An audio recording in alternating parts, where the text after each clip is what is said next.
ठाकुर जी से संबंध हो, कोई भी संबंध प्रस्तुत हो जाए ठाकुर जी के प्रति, पुत्र मानो, पति मानो, भाई मानो, बंधु मानो, सखा मानो, गुरु मानो,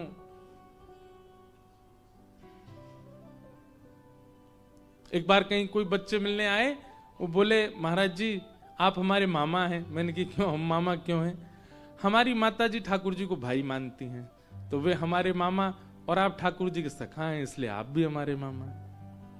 हमने कहा बहुत बढ़िया। एक जगह एक व्यक्ति आया, वो बोला आप मेरे जीजा जी हो। मैंने कहा क्यों? हम किशोरी जी को अपनी बहन मानते हैं, और किशोरी जी ठाकुर जी की हैं, ठाकुर जी हमारे जीजा जी, और जीजा के भैया वो जीजा जी होते हैं। मैंने बहुत बढ़िया। संबंध मानो ठाकुर जी से कोई। हमारे पूज्य श्री नारायण दास भक्तमाली जी, बक्सर वाले पूज्य मामा जी, उनको सब मामा जी कहते थे। उनकी भी कृपा परिवार पर खूब रही। मामा जी से एक बार किसी ने कहा, बोले दुनिया आपको मामा जी कहती है, पर सिया जी आपको भैया मानती हैं, ये आपको पता है? ये प्रमाण है आपके पास कोई? तो मामा जी बोले इतने बड़े बड़े संत, इतने बड़े बड़े वैष्णव, इतने बड़े बड़े नाम जापक, अयोध्यावासी, वृंदावनवासी, ये सब मुझको मामा जी बोल करके इस बात को प्रस्तावित कर देते हैं, प्रस्तुत करते हैं कि सिया जी भी मुझे भैया ही मानती हैं, तभी संतों के मुख से मुझे मामा जी बुलवा रही हैं। इन संतों का वक्तव्य ही इस बात का प्रमाण है कि सिया जी मुझे अपना मामा मानती, भैया मानती, बक्सर वाले पूज्य मामा जी। तो संबंध ठाकुर जी के प्रति आपका होना चाहिए, और वह संबंध दिखावे का नहीं होना चाहिए। कई लोग दिखावा कर बैठते हैं। एक जगह मैं कहीं गया था किसी के घर, तो जिनके घर गया वो मुझसे बोले, आओ महाराज जी अपने बड़े बेटा से मिलवाऊं, ये मेरा छोटा बेटा, ये मेरा सबसे छोटा बेटा, ये मेरी छोटी बहू, ये सबसे छोटी बहू, बड़े बेटा से मिलने आपको चलना पड़ेगा, बहुत आलसी हो गया है। मैंने कहा भैया ऐसा कौन सा बेटा? वो ले गए मंदिर में, और ठाकुर जी, ये खड़ा मेरा बड़ा बेटा और मेरी बहू है बगल में। मुझे थोड़ा सा पीड़ा हुई चित्त में। अब उनसे तो बोला नहीं मैं, पर मेरे मन में एक भाव आया कि अगर संबंध है तो प्रदर्शन नहीं होता। जिस संबंध का झंडोरा पीट दिया जाए, प्रदर्शन कर दिया जाए, दिखावा कर दिया जाए, वो प्रदर्शन, फिर वो संबंध शुद्ध नहीं रहता। आप महादेव को जिस दृष्टि से देखते हो अपने तक गोपनीय रखो। जब लगे कि हाँ ये अनुभवी है और इसके सामने हम बता सकते हैं, वहीं कहिए। सब जगह बोलते मत घूमिए, सब जगह बताओ मत, नहीं तो रही मन धागा प्रेम का, मत टोरो चटकाए, टूटे से फिर ना जुड़े गांठ पड़ जाए। तो ये चटका करके तोड़ना एक प्रकार से प्रदर्शन करना प्रेम का, यह भी है। ठाकुर जी से कोई संबंध मानो, ठाकुर जी से एक संबंध आपका हो, और उस संबंध के बाद उसको गोपनीय चित्त में धारण करके रखो, पर संबंध मानो। अच्छा एक और बात, आपके मानने से काम नहीं बनेगा। कथा श्रवण कीजिए, सप्ताह पूरा श्रवण करने के बाद ठाकुर जी से ही नित्य दर्शन कीजिए, और दर्शन करके अपने मन से प्रकट मत कीजिए कि आप मेरे ये हो, नहीं। नित्य दर्शन करते करते करते करते अपने आप ही भाव निर्मित होगा, आपको वह उसी रूप में दिखने लग जाएं। जिस भी भावना से आप देख रहे हो, उस भावना में ठाकुर जी दिखने लग जाएं, तब संबंध प्रस्तावित करो। अपने आप ठाकुर जी से मत कहो कि मेरे पुत्र नहीं है, मैं तो आपको अपना पुत्र मानता हूं, नहीं। अपने आप ठाकुर जी उसी भाव में दिखने लगे। जब भी उनको दिखें तो वात्सल्य भाव प्रकट होने लग जाए, तब मानो आपका संबंध है। संबंध वैद्यम वास्तवमत्र वस्तु शिवदम तापत्रयो मूलनम। ठाकुर जी से आपका एक संबंध बने, और वो संबंध भी कैसा हो? कल्याणकारी, कल्याण करने वाला हो। तापत्रयोन्मूलनम, विषय, अधिकारी, संबंध और अंतिम बात आई प्रयोजन। भागवत जी का प्रयोजन क्या है? कहते हैं तापत्रयोन्मूलनम, 3 प्रकार के तापों का जो उन्मूलन कर दे चित्त से, उन्हें नष्ट कर दे, ऐसे उन्मूलन करे। ये भागवत की कथा का सार है। आदिदैविक, आदि भौतिक, आध्यात्मिक त्रिविध ताप हैं, 3 प्रकार के कष्ट हैं जीवन में। इन तीनों कष्टों का जो उन्मूलन कर दे, मतलब उनसे होने वाली पीड़ाओं का अनुभव समाप्त कर दे। आधुनिक भाषा में मैं एक बात कहता हूं, कथा क्या है? एनेस्थीसिया का इंजेक्शन है। एक बार लगा दो तो क्या होता है? सुन्न हो जाओगे। एनेस्थीसिया का इंजेक्शन लगता है तो ऑपरेशन होता है, ब्लड भी निकलता है, चीरा भी लगाया जाता है, पर दर्द नहीं होता। ठीक वैसे ही भक्ति भागवत है। एक बार किसी को लग जाए फिर उसको पीड़ा नहीं होती, उसको कष्ट नहीं होता। कथा आती है सदन कसाई, नाम सुना? सदन कसाई जी, उनको पता नहीं था, वो शालिग्राम भगवान को ही बाट मान करके और तराजू में एक तरफ रखते, दूसरी तरफ मांस रख करके तोलते थे। तब एक संत की दृष्टि पड़ी, उन्होंने कहा, अरे राम राम राम, ये क्या करते हो तुम? भगवान को जो है भार मान के तराजू में तोलते हो। सदन कसाई बेचारे भक्ति भाव वाले तो थे, बस जीवन यापन करने के लिए क्रिया कर रहे थे, मांस विक्रय की। घबरा गए, तुरंत अपने हाथ से शालिग्राम जी उठा के दिए, बोले भगवान मुझसे तो अपराध हो गया, मैं तो जानता नहीं सेवा विधि नियम क्या होता है। संत उनको लेकर के गए और शालिग्राम जी को पंचामृत अभिषेक कराया, इत्र लगा करके, तिलक लगा के, चांदी के सिंहासन पर बैठा के माला पधराई, खीर का भोग लगाया। रात्रि में शयन जैसी महापुरुष ने किया, ठाकुर जी स्वप्न में प्रकट हो गए और रोने लगे। बोले जय जय, आप रो क्यों रहे? कोई अपराध हमसे बन गया क्या? बोले मेरा मन नहीं लग रहा है, ये चांदी का सिंहासन, ये इत्र की सुगंध, इससे मुझे आनंद नहीं आ रहा है। बोले तो फिर क्या करना है? बोले वो सदन कसाई के तराजू में लुढ़कने में मुझे बहुत आनंद आ रहा था, वहीं छोड़ के आओ, मेरा वहीं मन लग रहा था। महापुरुष गए, बोले जय हो ठाकुर जी, न जाने कौन से गुण पर दयानिधि रीझ जाते हैं। ये सारे नियम हमारे लिए ही हैं, शुद्धता का, अशुद्धता का, ये इसका उसका, खुद को जहां मन करता वहां जाते हो। लेकर के गए और सदन कसाई की दुकान पर पहुंचे तो सदन कसाई तो घबरा गया। बोले अरे आप ठाकुर जी को, बोले ले रखो इनको अपनी दुकान पे, इनको यही अच्छा लगता है। रात में ठाकुर जी स्वप्न में आकर के बोले मुझको तो सदन कसाई के तराजू में लुढ़कने में सुख मिलता है। उसी समय सदन कसाई ने सोचा, मैं इतना पापी, मैं इतना पातक व्यक्ति, मैंने क्या नहीं किया? मैंने एक मांस से तोला ठाकुर जी को। दुनिया अपना जीवन दान कर देते हैं ठाकुर जी को, और मैंने मार मार करके पशुओं को यहां चढ़ाया और उससे तोला ठाकुर जी से। और फिर भी ठाकुर जी ने ऐसी कृपा की मुझ पे कि एक संत के यहां जाग के फिर लौट के आ गए मेरे पास। एक बार भी अवगुण जान करके, मेरा दोष जान करके मेरा त्याग नहीं किया ठाकुर जी ने। और मैं इस पापी पेट के लिए, परिवार के लिए अभी भी कसाई बना बैठा हूं। उसी समय अपने सारे बुरे कर्म त्याग दिए। और ठाकुर जी जब मेरे लिए चांदी का सिंहासन छोड़ सकते हैं तो मैं मांस विक्रय नहीं छोड़ सकता। छोड़ दिया और मन बना लिया कि अब मैं ठाकुर जी का धाम में दर्शन करने जाऊंगा। तब जगन्नाथपुरी गए। बहुत सुंदर कथा है सदन कसाई की। तो क्योंकि कसाई थे और प्राचीन भारत में थोड़ा भेदभाव ज्यादा ही था,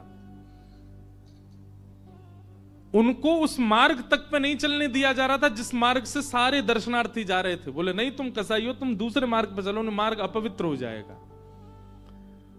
सदन कसाई ने उसको सहर्ष स्वीकार किया। निश्चित ये सही है, मैं इनके योग्य नहीं हूं कि मैं इस मार्ग पे चलूं।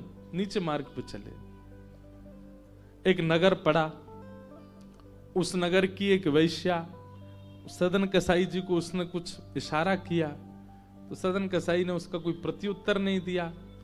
उस वैश्या ने क्या किया, उसके पति थे उसको मार दिया और बाहर आकर के सदन कसाई से बोली, अब तुम मुझसे ब्याह करो। सदन कसाई बोले, मतलब? बोले, तुमने मुझे इशारा किया था ना कि तुम मेरे साथ रहोगे, पहले पति को मार दो। मैंने मार दिया पति को, अब तुम रहो मेरे साथ। सदन कसाई बोले, मैंने तो ऐसी कोई कुछ नहीं किया, तुम क्यों? बोले, या तो मेरे संग रहो, नहीं तो मैं हल्ला कर दूंगी पूरे नगर में कि तुम ऐसा ऐसा कर रहे हो। सदन कसाई बोले, मैं सत्य का उपासी हूं, आप चाहे जो करो, अब आपके संग नहीं रहूंगा। उसने नगर में हल्ला किया, राजा को जाकर के शिकायत कर दी। राजा ने सदन कसाई को बंदी बना लिया। ये कब की बात है? जब सदन कसाई धाम की ओर जा रहे हैं। राजा ने कहा, आपने ऐसा किया? सदन कसाई बोले, मैं कितना भी सत्य बोलूं लेकिन प्रमाण मेरे पास नहीं है, इसलिए बात इन्हीं की मानी जाएगी, मेरी तो माननी नहीं। इसलिए आप एक काम कीजिए, मृत्यु दंड छोड़ के जो दंड देंगे मुझे सब स्वीकार है, क्योंकि एक बार मैं जगन्नाथ जी को देखना चाहता हूं, इसलिए मृत्यु दंड मत दीजिए, बाकी जो दंड देंगे सहर्ष स्वीकार करूंगा। तो बोले, एक काम करो, इसके हाथ काट दो दोनों। जबकि सदन कसाई का कोई अपराध था नहीं, लेकिन वैश्या की मानी गई। जैसे ही कहा हाथ काट दो, सदन कसाई इतने प्रसन्न हो गए, अपने दोनों भुजा आगे करके बोले, अभी काट दीजिए। मैंने सुना है मेरे श्री जगन्नाथ भी बिना भुजा के हैं, मैं भी बिना भुजा के जाऊंगा। जब मेरे नाथ की भुजा नहीं है तो मैं भुजा। अब अभी तक मुझे लग रहा था शायद मैं अपूर्णता से जा रहा हूं, लेकिन आप मेरी भुजा अभी काट दीजिए, तभी मुझे अनुभव होगा कि हाँ, अब मैं पूर्ण होके जा रहा हूं, जैसे मेरे नाथ वैसा मैं। दोनों भुजा काट दी। क्या पीड़ा नहीं हुई होगी सदन कसाई को? लेकिन यही बात है, भक्ति जब अपनी चरम स्थिति में आती है ना, तो आपको सांसारिक और दैहिक पीड़ाओं का अनुभव होना बंद हो जाता है। आप उस पीड़ा की शिकायत दुनिया से नहीं करोगे कि ये कमी, ये पीड़ा, ऐसा।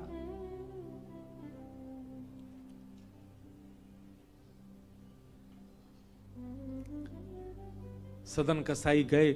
जैसे ही जगन्नाथपुरी पहुंचे, महाप्रभु जगन्नाथ जी अपनी ब्रह्म वेदी पर झूमने लगे और झूमते हुए पुजारियों से बोले, मेरा एक परम वैष्णव भक्त आया है, उसको लाने के लिए पालकी भेजो।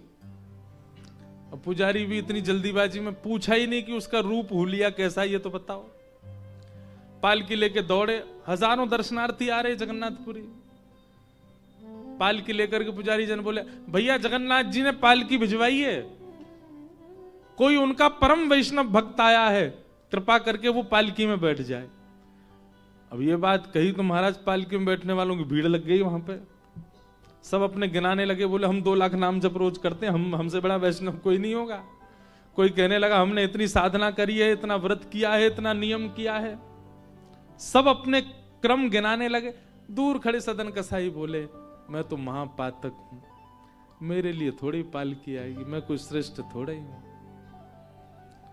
भीड़ इतनी लग गई, पुजारी दोबारा दौड़ के गए मंदिर में, बोले भगवान वहां तो लाखों की भीड़ लग गई पालकी में, अब आदमी पैदल जा ही नहीं रहे, तो कह रहे हम पालकी में ही जाएंगे। आप बताइए तो कौन सा है वैष्णव? तब जगन्नाथ जी बोले, वो मेरे जैसा ही होगा, उसके हाथ नहीं होंगे, मेरे जैसी भुजा होंगी उसकी, रक्त प्रवाहित हो रहा होगा, दूर खड़ा होगा अपने आप को पातक मान के, वही है। पुजारी जन जैसे ही दौड़ करके, मान लाखों की भीड़ खड़ी, दूर खड़े हैं बिना भुजा के सदन कसाई। पुजारी गए, बोले तुमको ही बुलाया जगन्नाथ जी ने। सदन कसाई इतना रोए पालकी में बैठते समय, बोले मेरे प्राण क्यों नहीं निकल रहे हैं? क्यों? क्योंकि मुझ जैसा अधम नहीं होगा इस संसार में। पर कृपानाथ की कृपा देखो, अभी भी चूक नहीं रहे हैं कोई कृपा करने में। और महाप्रभु जी के सामने जाकर के सदन कसाई ने जैसे ही दंडवत किया, ब्रह्म वेदी पर श्री जगन्नाथ जी ऐसे झूमने लगे। सदन कसाई को देख के आनंदित हो गए। कहने का अभिप्राय, वैद्यम वास्तव मत्र वस्तु शिवदम। ठाकुर जी से जब आपका संबंध हो जाता है, आप जिस संबंध का निर्वहन करते हैं, आप केवल उस संबंध का निर्वहन तनिक करेंगे, पूर्णता तो उसकी ठाकुर जी करते हैं।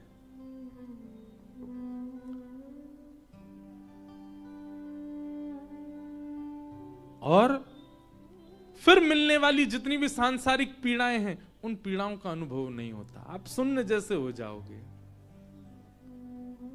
भोजन मिले तो अच्छा, ना मिले तो भी अच्छा, व्यवस्था मिले तो अच्छा, ना मिले तो भी अच्छा।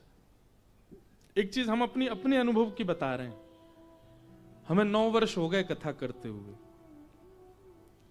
18 वर्ष की आयु से कथा कर रहे हैं, पर इन 8-9 वर्षों में एक बहुत आपके अंदर विश्वास जगे। केवल इसलिए बात कह रहे हैं, अपनी प्रशंसा में नहीं।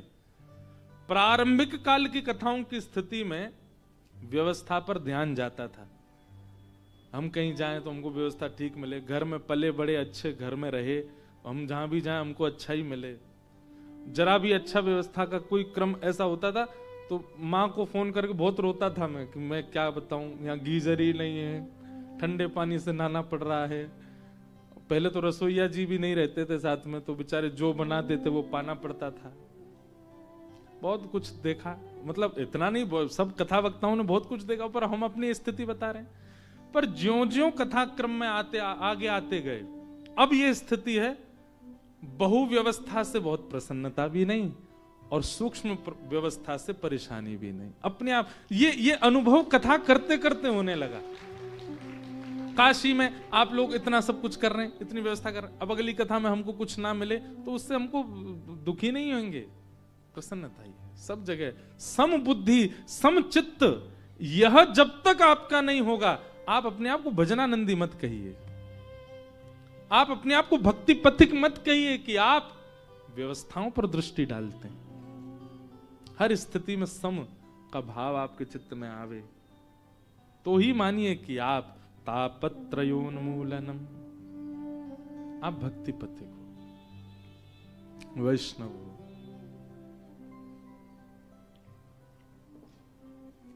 इस प्रकार भागवत जी का द्वितीय श्लोक कहा गया। और इसी द्वितीय श्लोक में श्रीमद् भागवते महामुनि कृते किंबा परैरीश्वरः सद्यो हृद्यवरुध्यते त्रिकृतुभिः शुश्रूषुभिस्तत्क्षणात्। भागवत जी में तो कहते हैं कि जैसे ही आपको पता चला कि काशी में कथा होने वाली है और आपने उसी समय मन बनाया कि मैं कथा सुनने जाऊंगा, जैसे ही आपने मन बनाया मैं कथा सुनने जाऊंगा, उसी क्षण श्री राधा रमण चित्त में आ गए।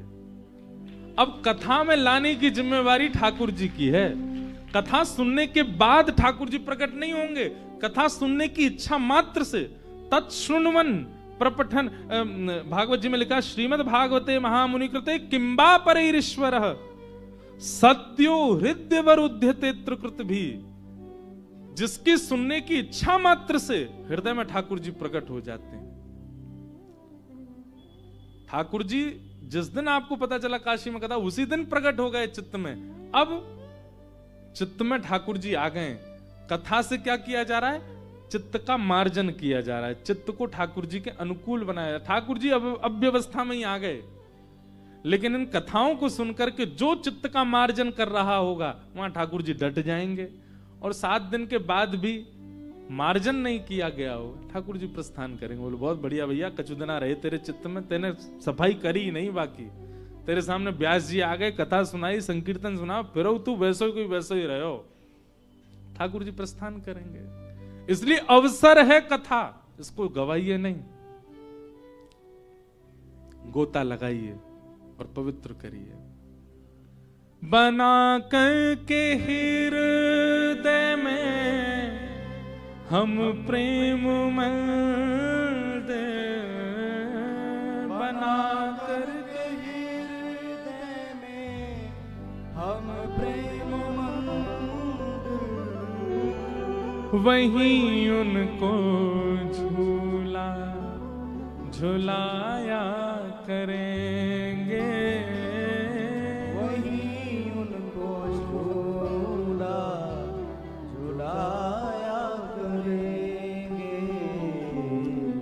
कन्हैया कन्हैया पुकारा करेंगे,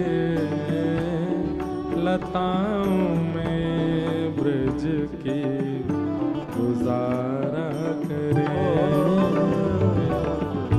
कन्हैया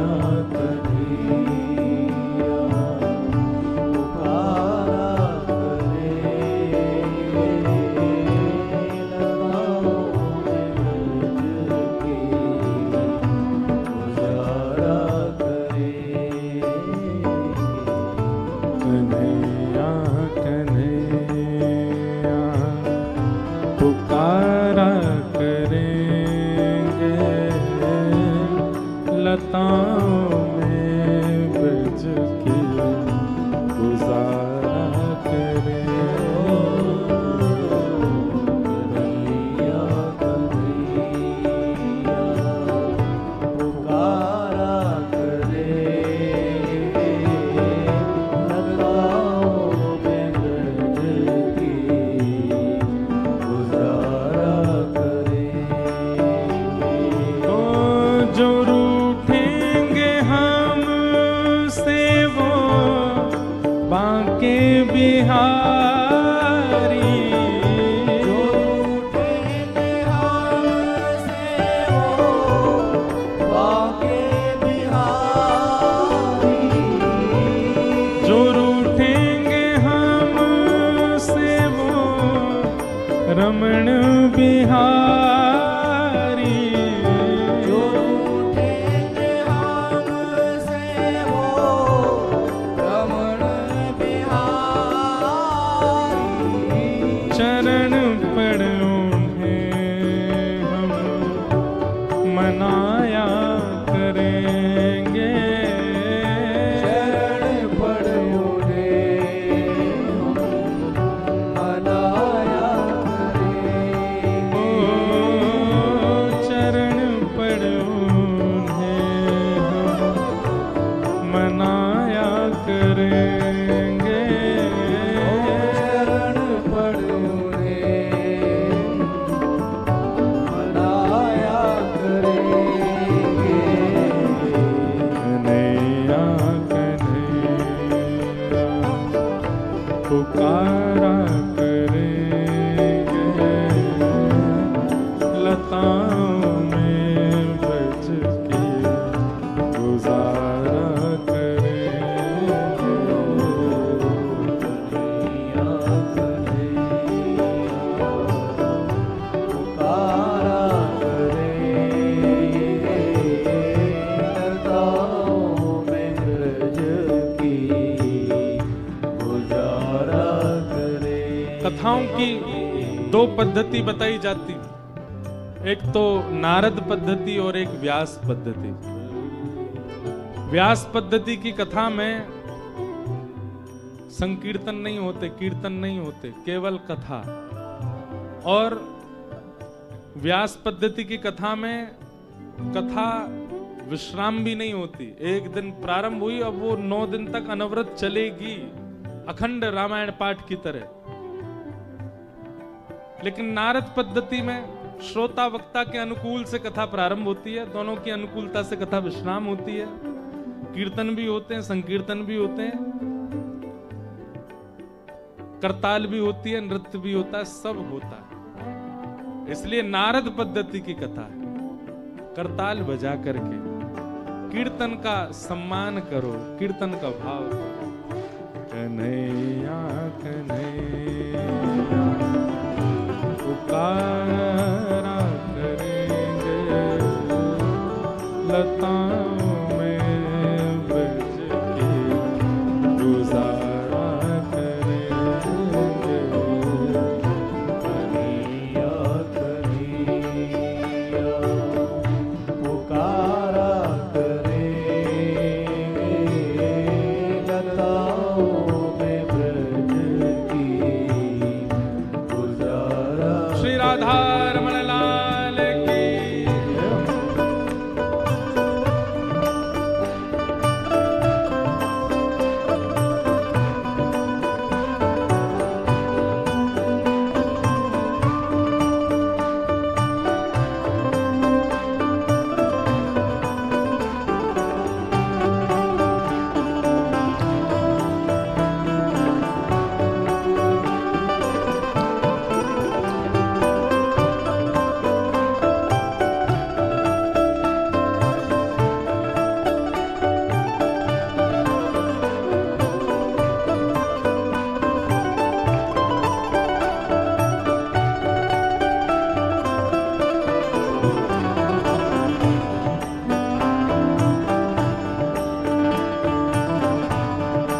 सारे उन्होंने नचाए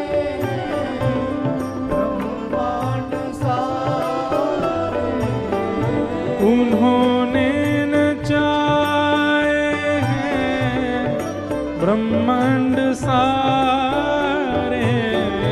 उन्होंने नचाए हैं ब्रह्मांड सारे। मगर अब उन्हें हम नचाया करेंगे।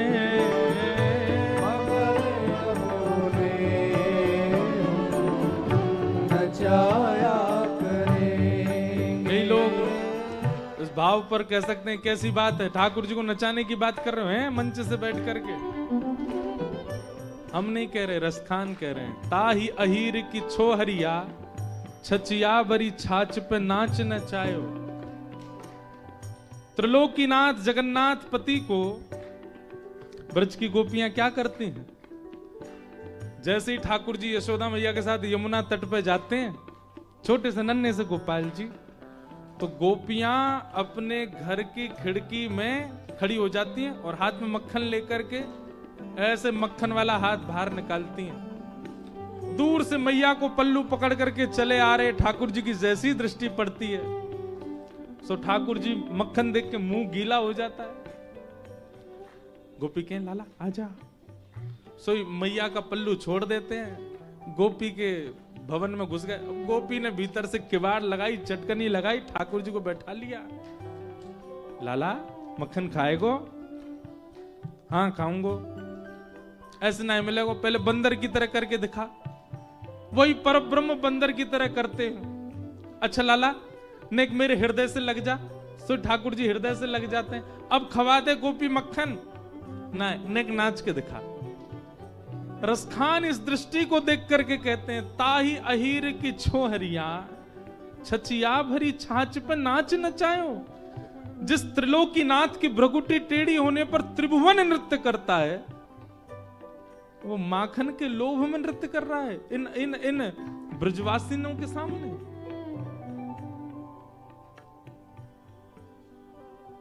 नाव में बैठ गए केवट की। राम जी बोले पल्ली पार लगाओ, केवट बोला हाँ चलो। जैसे लेकर के गए, पार उतरने का समय आते ही केवट ने नाव फिर घुमा दी। लक्ष्मण जी क्रोध में भर गए, पार आ गई थी तुमने क्यों घुमाई? बोले नहीं मैं सभी लेके चलता हूं। इस पार आए फिर घुमा दी, फिर लेकर के उस पार गए, पार आती फिर घुमा दे। सीता जी को भी ने थोड़ा सा मन में भाव आने लगा, ये क्या कर रहा है। लक्ष्मण जी को भी क्रोध आए। राम जी बोले भैया इतनी देर हो गई, तुम हमको पार क्यों नहीं लगा रहे हो? इतनी देर से तुम बार बार ले जाते हो, किनारा आती फिर बीच में ले आते हो। केवट जोर से आता, इतने में ही थक गए? और खुद जो हमको 84 लाख में बार बार नचाते रहो, तो तब आपको नहीं लगता बिल्कुल भी कि बेचारा जीव है, कभी उसको कुछ कभी कुछ कभी कुछ कभी कुछ। 84 लाख योनियां, अभी तो मैंने 4 बार ही नाव को घुमाया, आप तो 84 लाख बार हमारे पूरे जीवात्मा को घुमा देते हो, तब आपको दया नहीं आती हमारे ऊपर? राम जी मन में मन प्रसन्न हो गए। ये ऐसे हठीले भक्त मुझे बहुत अच्छे लगते हो, ठाकुर जी से भी थोड़े हट कर लेते हैं। इन्होंने नचाए हैं ब्रह्मांड सारे। इन्होंने नचाए हैं ब्रह्मांड सारे। मगर अब इन्हें हम नचाया करेंगे। मगर अब इन्हें हम नचाया करेंगे। ओ मगर अब इन्हें हम नचाया करेंगे। मगर अब इन्हें हम नचाया करेंगे। कन्हैया कन्हैया पुकार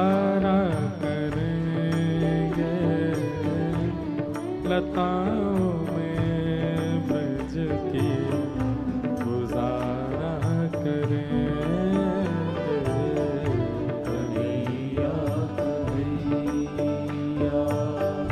पुकारा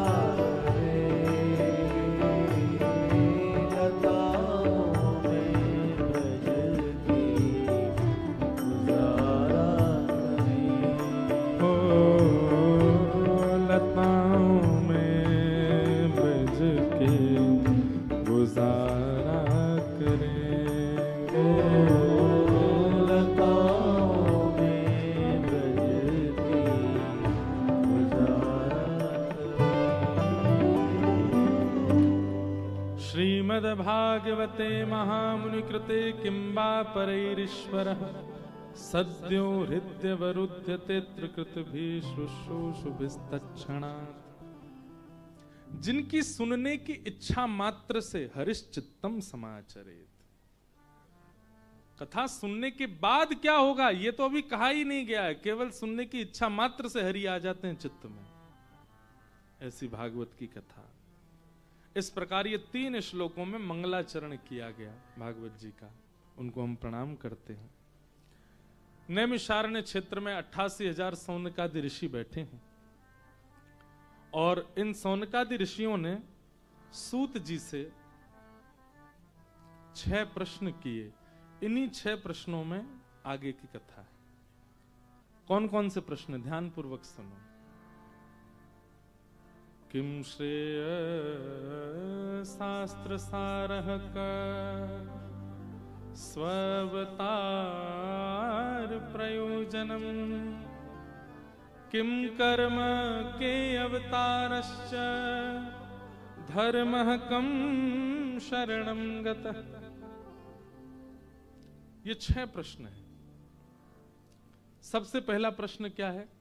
किम श्रेय, ठाकुर जी के अवतार का श्रेय किसको जाता है? किसके लिए आते हैं ठाकुर जी? राम जी किसके लिए आए हैं? श्री कृष्ण किसके लिए आए हैं? महादेव किसके लिए आए हैं? परशुराम किसके लिए आए हैं? बराह किसके लिए आए हैं? ये भगवान के अवतार का श्रेय किसको जाता है? किसके लिए आए हैं? किम श्रेय, पहला प्रश्न। दूसरा प्रश्न, शास्त्र सारः क। हमारे हिंदू वैदिक सनातन धर्म में इतने शास्त्र हैं, इनका सार क्या है? तीसरा प्रश्न, स्व अवतार प्रयोजनम। ठाकुर जी के स्व अवतार का प्रयोजन, मूल प्रयोजन क्या है? कारण क्या है? चौथा प्रश्न, किम कर्म। भगवान का कर्म क्या है? ठाकुर जी कर्म बंधन में नहीं होते, पर पृथ्वी पर आते हैं तब तो कुछ करते ही हैं। ठाकुर जी के कर्म का विधान क्या है? कर्म का नियम क्या है? पांचवा प्रश्न, के अवतारश्च। अवतार कितने हैं ठाकुर जी के? और अंतिम प्रश्न, धर्मः कम शरणं गतः। ठाकुर जी आए, धर्म संस्थापनार्थाय संभवामि युगे युगे। ठाकुर जी धर्म स्थापित करके चले गए, तो भगवान के जाने के बाद धर्म की रक्षा का दायित्व किसका है? धर्मः कम शरणं गतः। ये 6 प्रश्न हैं। कृपा करके इनका उत्तर हमको दीजिए।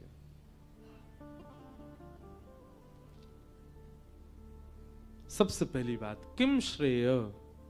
ठाकुर जी के अवतार का श्रेय किसको जाता है? इसका उत्तर भगवान ने कुंती माता के प्रसंग में दिया है, जब कुंती भगवान की स्तुति गाती है।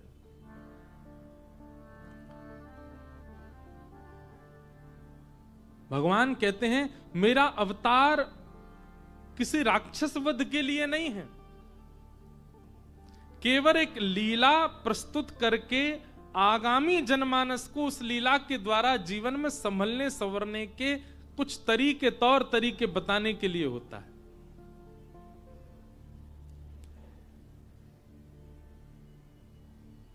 जैसे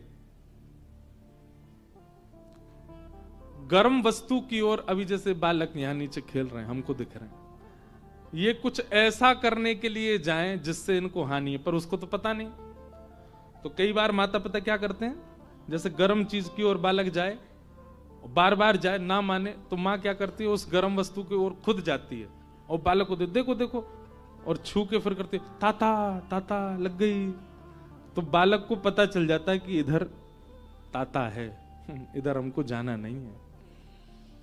और फिर कोई और भी जाता है ना तो बालक उसको बोलता है, नहीं ताता, दूसरों को भी रोक देता है, यहां मत जाओ। ठीक वैसे ही ये संसार हम मानवों को ऐसा प्रतीत होता है कि यहां सब चीज हमारे लिए है। ठाकुर जी हमसे पहले आकर के लीला करके हमारे लिए कई नियम बताए जाते हैं।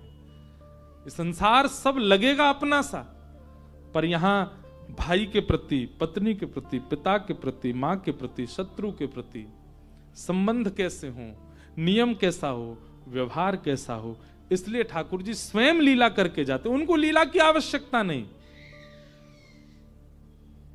पर वो करते हैं ताकि हम सावधान हों।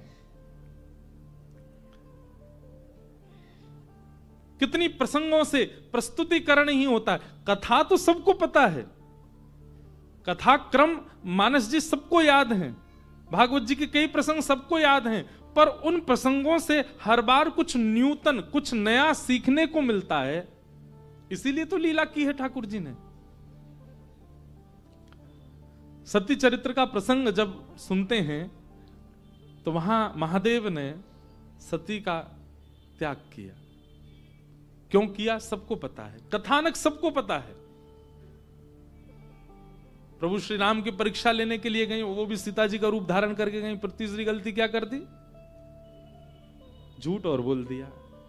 करहि प्रणाम तुम्हारी नाइन, आपकी तरफ से और पास से जाके प्रणाम किया मैंने। तो इन सब के पीछे कारण क्या था? याज्ञवल्क मुनि के यहां से कथा सुनकर के निकले महादेव, और कथा सुन के निकले हैं, थोड़ी देर बाद ही वही राम जी दर्शन दे रहे हैं। महादेव उनको भाव से देख रहे हैं और सती उनके प्रति प्रश्न चिन्ह उठा रही हैं। ये परमात्मा कैसे हो सकते हैं, ये इस प्रकार विरह में कैसे आ सकते हैं? ये अपराध सती जी के जीवन में ये उनकी दृष्टि में क्यों बना, जबकि वो तो कथा सुन के आई थी? क्योंकि कहीं ना कहीं वक्ता के प्रति जो समर्पित सम्मान होना चाहिए था वो सती जी का नहीं हुआ था। याज्ञवल्क जी ने जब पूजन आदि किया महादेव और सती का, तो सती जी को लगा हम इनसे कथा सुनने आई हैं, जो उल्टा हमको ही प्रणाम कर रहे हैं, ये हमको क्या कथा सुनाएंगे। और इसी भाव के कारण ये सारे अपराध बनते चले गए। वक्ता के प्रति समर्पण। हम तो एक बात कहते हैं, 3 घंटा बाद जब हम कथा करके उतरे ना, हमको मित्र ही मानो, हमको सखा ही मानो, हमको भाई मानो, हमको बंधु मानो, हमारी एक बात मत मानो।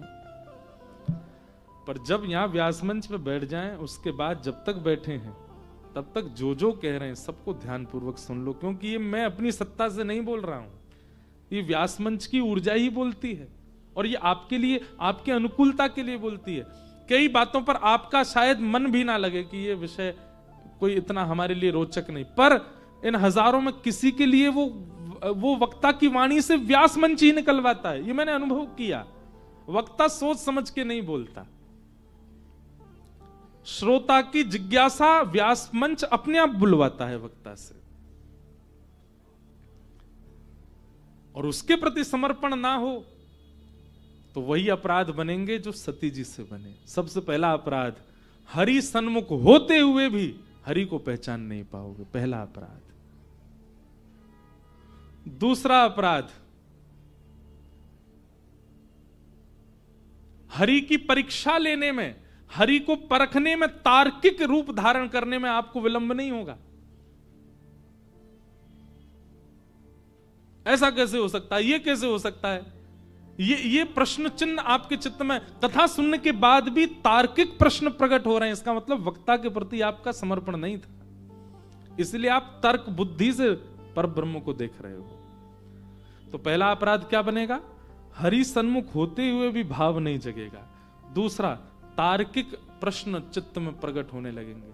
और तीसरा, असत्य संभाषण। झूठ बोलने में, गुरु सन्मुख जाकर के भी आपको लज्जा नहीं होगी, झूठ बोलने में भी आपको भयभीतता नहीं होगी, आप बोल दोगे।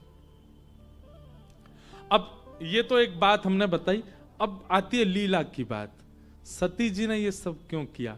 वो पराम्बा है, वो जगदम्बा है। हमारे द्वारा अपराध बने, हम तो मानव हैं, पराम्बा के द्वारा अपराध नहीं।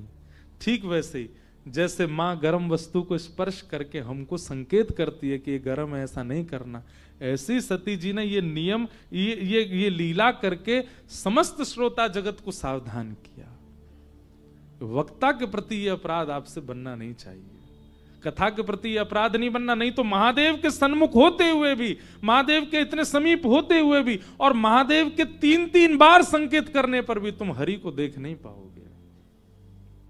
ये लीला हमको सावधान करने के लिए हुई। और इसका प्रसंग आता है कि जब महादेव ने सती जी का त्याग करने का संकल्प लिया तो आकाशवाणी हुई, और आकाशवाणी में देवता भूरी भूरी प्रशंसा करने लगे, महादेव आपके संकल्प की हम प्रशंसा करते हैं। तब सती कहती हैं, आपने ऐसा कौन सा संकल्प किया जिसकी इतनी प्रशंसा हो रही है? महादेव बोले, कुछ नहीं किया। क्या था? त्याग किया सती का।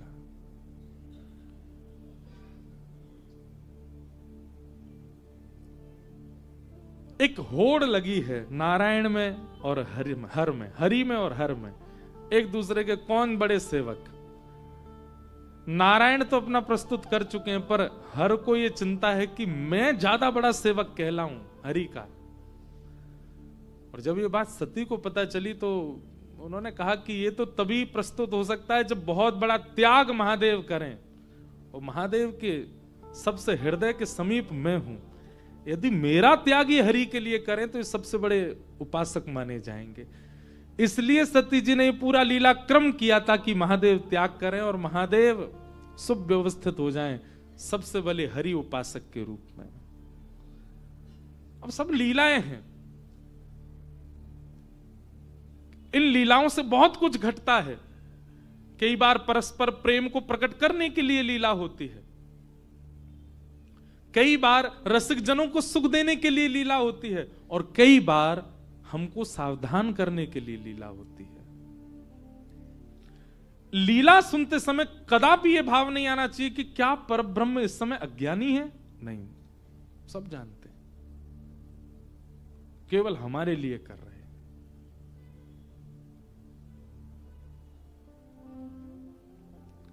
अब ये तो थी सावधान करने वाली लीला, ये तो थी महादेव को प्रसन्न करने वाली लीला।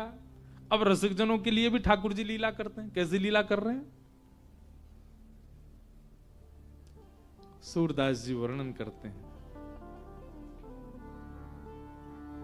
बहुत सुंदर लीला है।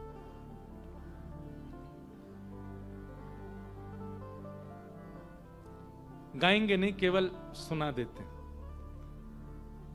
खेलन के मिस कुंवर राधिका, नंद महर के आई हो। सूरदास जी वर्णन कर रहे हैं, ध्यान से सुनना। पूरी लीला नहीं सुनाएंगे, किसी और दिन सुनाएंगे। ठाकुर जी और किशोरी जी का प्रथम मिलन हुआ यमुना तट पर, और यमुना तट पर मिलने के बाद ठाकुर जी पहली बार मिले किशोरी जी से। और वैसे तो नित्य दोनों संगी रहते हैं, पर हम रसिकों को सुख देने के लिए एक प्रथम मिलन की लीला का विस्तार किया।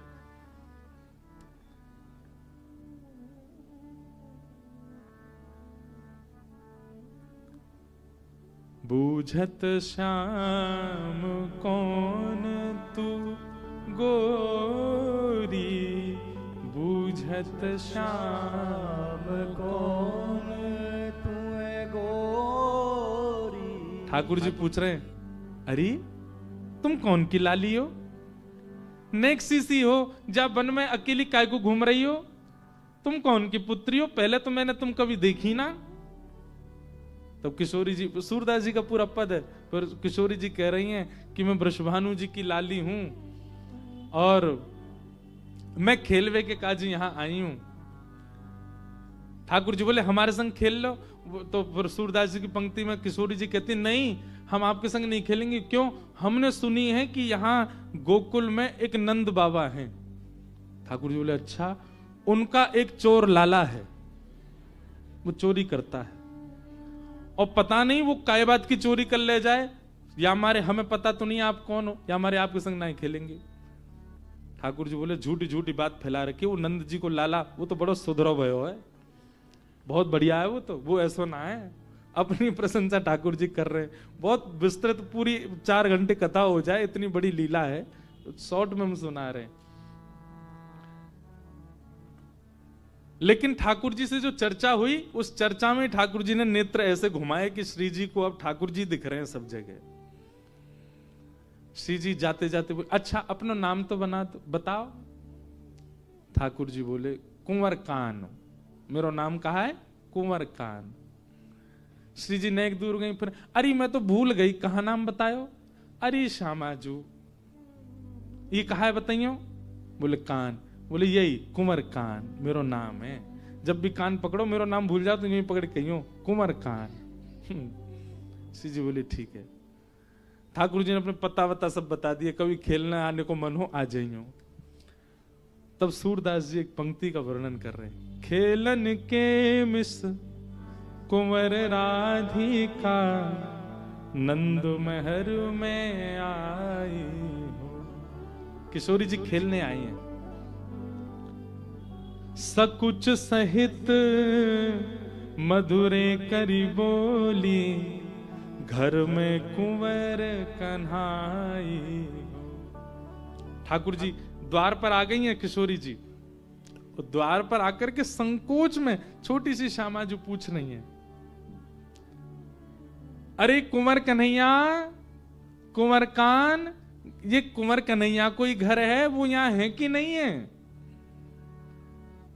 आहा, सुनत श्याम कोकिल समबानी, सुनत श्याम कोकिल समबानी, निकसे अति अतुराई हो, निकसे अति अतुराई हो। जैसी सुनी शब्द सुनकर के महाराज अतुराई मतलब स्थिति को संभाले भी नहीं। जैसे कोई घर मेहमान आ जाए, हम बाल बाल ठीक करते हैं, मुंह ठीक कर, ऐसे नहीं, जा स्थिति में वही में भागे ठाकुर जी मिलने के लिए। और क्या कह रहे हैं सूरदास जी, माता सो कछु करत कलह है। ठाकुर जी जब श्री जी आई हैं द्वार पे, उस समय मैया से लड़ रहे थे, यशोदा मैया थे। काय बात पे लड़ रहे? बोले मैया अब मेरी उम्र है गई है, मेरा ब्याह कराए दो। मैया बोली कितने साल को है तू? मैया 3.5 वर्ष को है, अब का बुढ़ापे में करूंगा ब्याह, अब मैया करा दे मेरा ब्याह।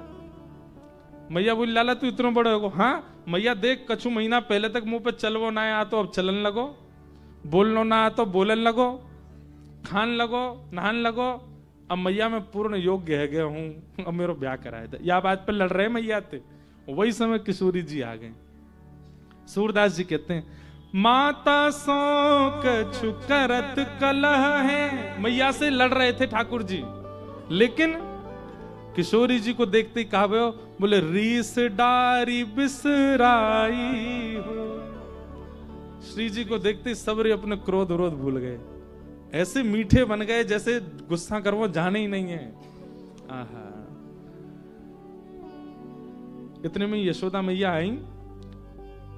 ठाकुर जी मूढ़ा लेके, मूढ़ा समझते हैं, एक छोटा होता बैठने का मूढ़ा। ठाकुर जी तुरंत मूढ़ा लेके आ, मैया ले बैठ जा। मैया बोली अब ही तुम तो इतना लड़ रहे हो, अब इतना सेवक बन गो मेरो। कौन है जी छोरी हैं प्यारी सी खड़ी का सामने? ठाकुर जी कह रहे हैं, मैयारी तू इनको चिन्हत बारंबार बताई हूं। यशोदा मैया पूछ तो किशोरी जी से नहीं है, लाली तू कौन है? मैया पूछ किशोरी जी से रही है, उत्तर ठाकुर जी दे रहे हैं। मैया कह रही लाली तू कौन? मैया जी ब्रजभानु जी की लाली है। कौन से गांव में रे? ठाकुर जी मैया जी बरसाने में रे वे।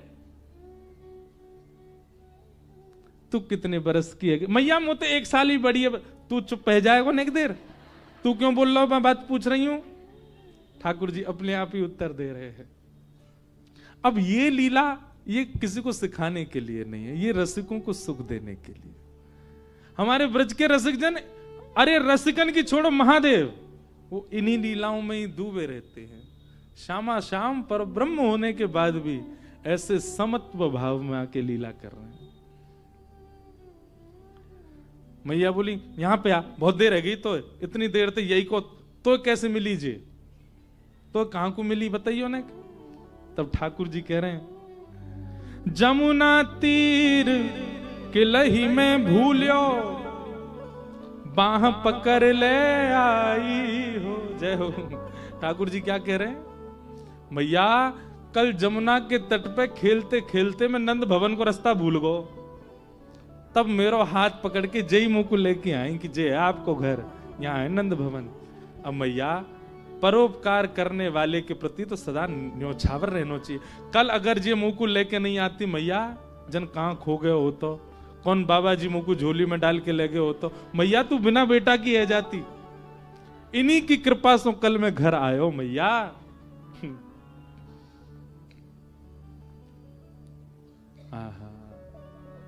सूर श्याम ऐसे गुण के आगर, सूर श्याम ऐसे गुण के आगर, नागर बहुत रे झाई।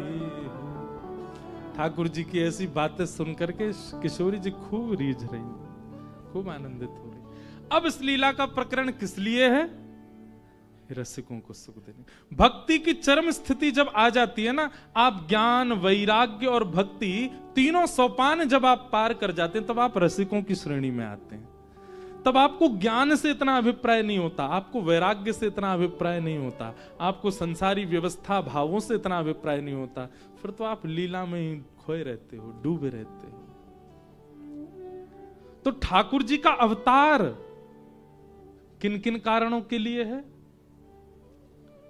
सबसे पहला तो परस्पर प्रीति, देवों की जो आपस की प्रीति है उसके वर्धन के लिए। दूसरा मानव सावधान, हम मानवों को सावधान करने के लिए ठाकुर जी की लीला है।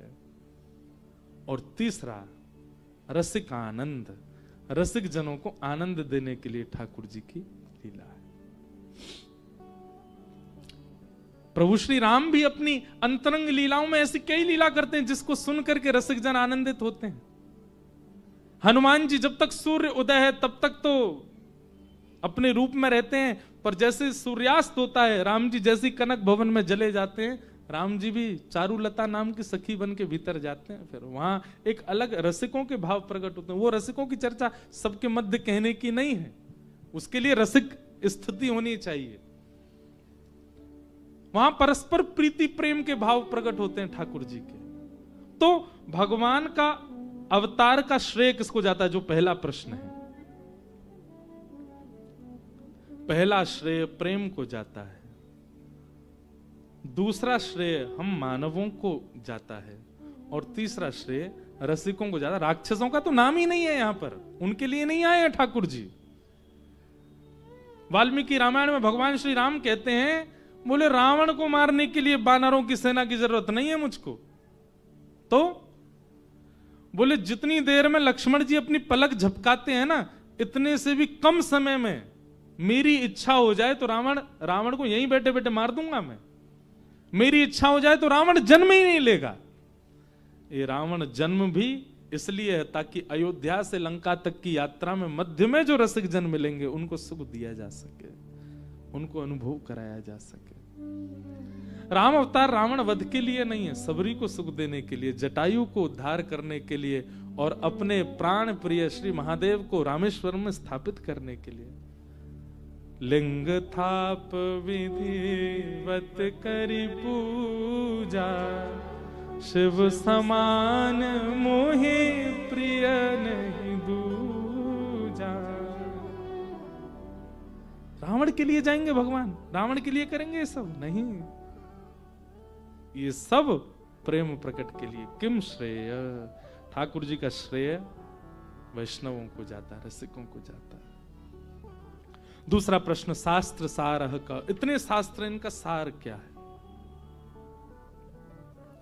समस्त शास्त्रों का सार वेद व्यास जी ने 2 बताए।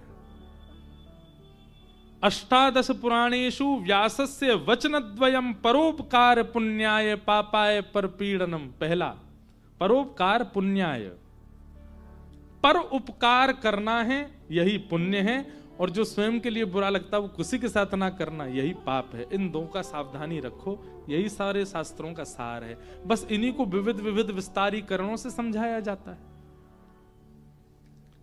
तीसरा स्व अवतार प्रयोजनम। भगवान के कभी मत्स्य अवतार, कूर्म अवतार, कच्छप अवतार, नृसिंह अवतार, जब सारी क्रिया मानव बन के की जा सकती थी तो भगवान फिर जीव जंतुओं का रूप धारण करके क्यों आए?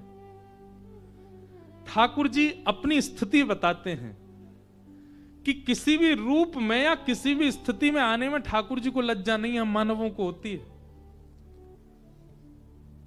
बुरा नहीं मानिएगा, यहां तो सब लोग, सब रसिक जन कथा के अनन्य श्रोता बैठे हैं। हमारे जन्म से पूर्व के भी श्रोता यहां बैठे हैं जो हमारे जन्म से पहले से ही कथा सुन रहे होंगे।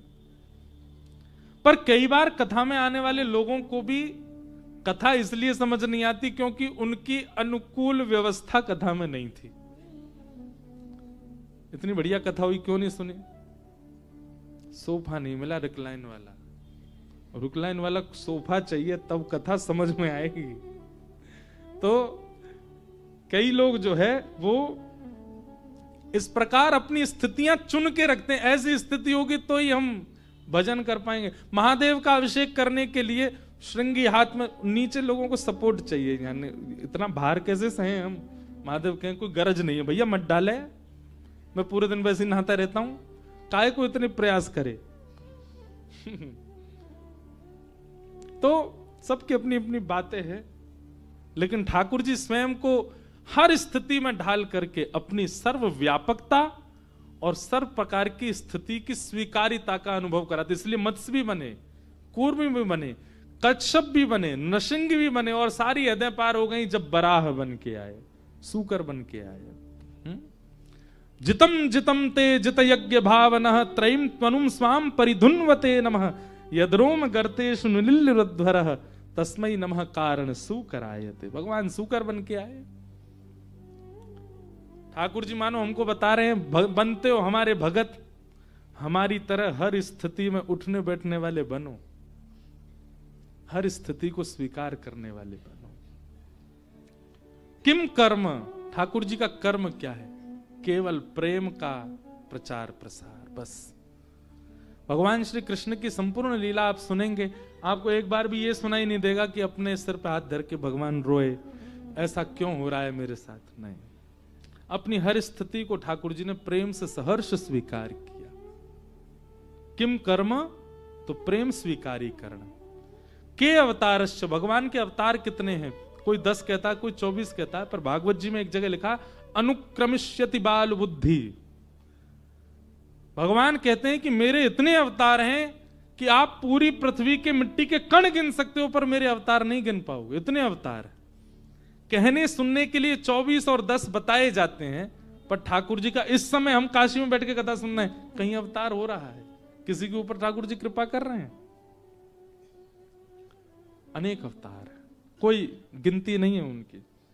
धर्म, इसलिए जो समझ में आ जाए, जो सन्मुख आ जाए, उस अवतार को सुन लीजिए। इसके विवाद में मत रहो, कितने अनेक। और अंतिम प्रश्न किया, धर्म कम शरणम गतः। भगवान धर्म स्थापित करके चले गए, भगवान के जाने के बाद धर्म किसकी शरण में गया? इस अंतिम प्रश्न का उत्तर आप लोग दोगे मुझे, और कब देंगे? 7वें दिन देंगे। जिस दिन कथा विश्राम होगी तब तक हम कथा सुनाएंगे, सब प्रकार के भाव कहेंगे, और अंतिम प्रश्न का उत्तर आप देंगे। धर्म कम शरणम गतः। आज धर्म किसकी शरण में है? भगवान के जान। उत्तर तो वैसे भी पता है सबको, पर फिर भी एक होमवर्क है 7 डेज का। आज के मंगल कथा को मंगलाचरण और प्रारंभ के साथ यहां विश्राम देते हैं।